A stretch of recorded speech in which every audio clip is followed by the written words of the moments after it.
Alrighty, Squallies. How's it going? I thought, in the wake of all the gun violence and everything, I should, explain how I feel about gun control and everything else, just to kind of get the conversation out of the way. So, if we go over here, we see Greg Abbott of Texas addressing his people about the most recent attack in Texas and how I feel regarding the whole gun control versus gun rights thing. I think I support the obviously the Second Amendment right to bear arms, and since it's already there, people should have the right to defend themselves from an attacker, especially since people are getting crazier by the day now, it seems.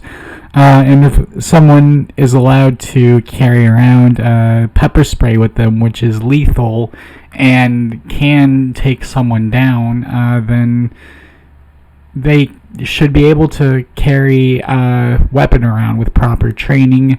And, like 13-year-olds obviously shouldn't be able to buy guns from these weird-ass conventions that are like cults that are hopping around everywhere all across the country.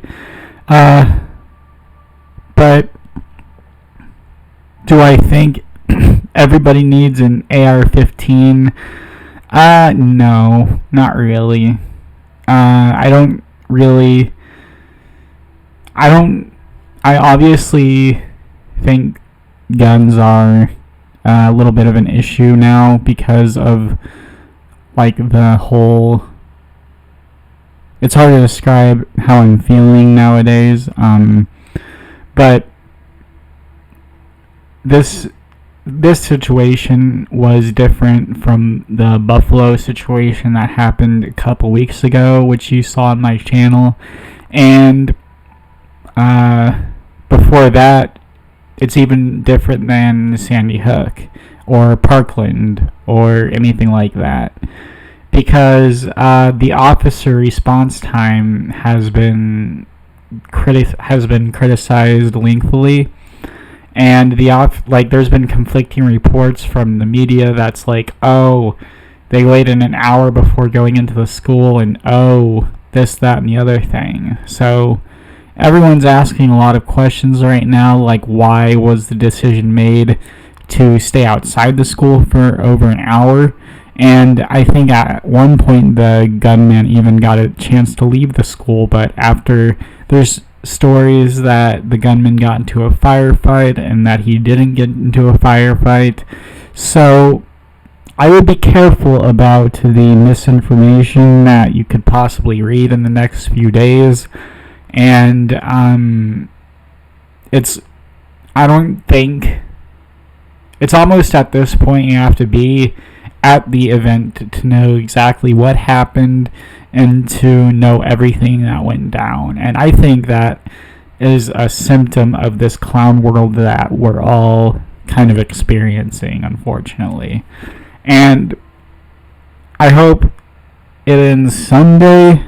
I don't know if it will, but ever since the whole COVID fiasco, I have been questioning everything, and I have not stopped. And I'm not ashamed of that. And if you've been questioning things up until now, you shouldn't be ashamed of that either. Because at the end of the day, like, all you have is your thinking mind. And, your mind is the only thing you have when you're in the darkest hours of your days. And how we take care of that is how we take care of that at the end of the day. But anyway, I'm getting off the track, but that is a Joel classic kind of thing to do. But yeah, I don't know.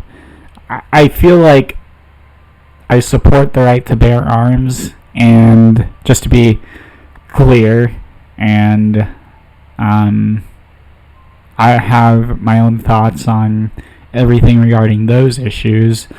And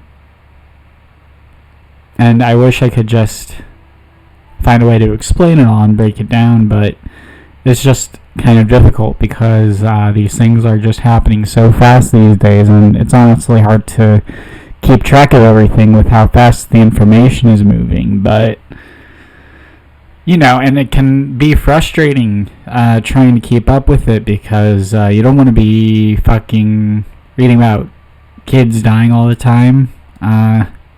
But the thing I've noticed is that the solutions that the media has proposed have been mostly useless, and it's like they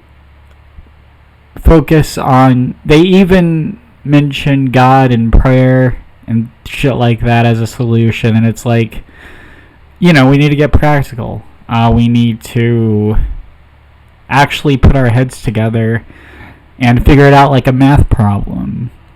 That's how I see this thing at the end of the day, partially.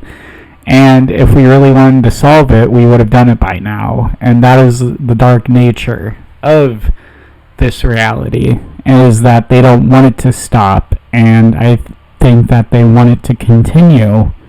And for political leverage or for whatever reason they have you. And yeah, I guess those are real thoughts that I have, and that is fine. But yeah, I'm not trying to make you believe in any of this. I'm just talking into a camera for the most part. And it's not like I have a fucking racist manifesto like that one shooter in Buffalo did. I don't want to put that energy out there, and that's like a little bit too much for me, But yeah, I love you, Squallies. Have a wonderful day, and just don't shoot up the school.